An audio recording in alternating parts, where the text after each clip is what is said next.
ମୁଁ ଲୋକନାଥ କୁମ୍ଭାର ପୁଣି ଏକ ନୂଆ ଭିଡ଼ିଓକୁ ଆପଣଙ୍କୁ ସ୍ୱାଗତ କରୁଛି। ପୁଣି ଏକ ସେଇ ଜାଗା ସେଇ ସ୍ଥାନକୁ ବର୍ତ୍ତମାନ ନେଇଯିବା ଆଜିର ଭାରତ ବନ୍ଦ ବିଷୟରେ।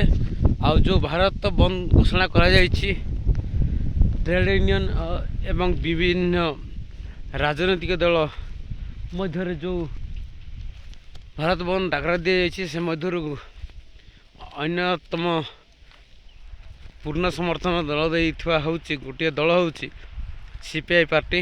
ବର୍ତ୍ତମାନ ଯାହା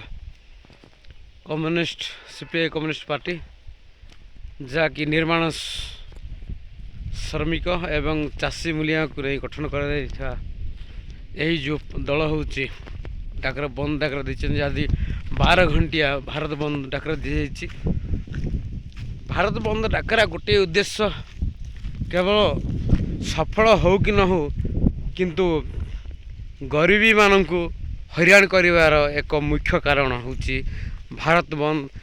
ଓଡ଼ିଶା ବା ଜିଲ୍ଲା ସ୍ତରୀୟ ବନ୍ଦ, ଯେକୌଣସି ବନ୍ଦ ହେଉଛି, ପ୍ରଥମେ ଗରିବ ହିଁ ହଇରାଣରେ ପଡ଼ନ୍ତି। କୌଣସି ଧନୀ ହଇରାଣ ପଡ଼ନ୍ତି ନାହିଁ, କାରଣ ସେମାନେ ଆରାମରେ ଏସି ରୁମ୍ରେ ବସି, ଅଫିସ୍ ଆଡ଼ରେ ବସି ସେମାନେ ନିଜ ଅକ୍ତିଆର ଜାହିର କରନ୍ତି। ଯେଉଁମାନେ ନେତାମାନେ ଅଛନ୍ତି, ନିଜର ସୁବିଧା ପାଇଁ ହିଁ ଏଇଥିରେ ଯୋଗ ଦିଅନ୍ତି।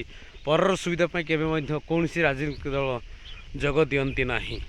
ତା ମୁଖ୍ୟ କାରଣ ହେଲା, ସମସ୍ତ ବସ୍, ଟ୍ରକ୍, ଅଟୋ ରିକ୍ସା ସମସ୍ତ ଗାଡ଼ି ବନ୍ଦ କରାଯାଏ, ଟ୍ରେନ୍ ମଧ୍ୟ ବନ୍ଦ ହୁଏ, କିନ୍ତୁ ଧନୀମାନଙ୍କର ଉଡ଼ାଜାହାଜ ଯିବା ଆସିବା କେବେ ମଧ୍ୟ ବନ୍ଦ ହୁଏ ନାହିଁ।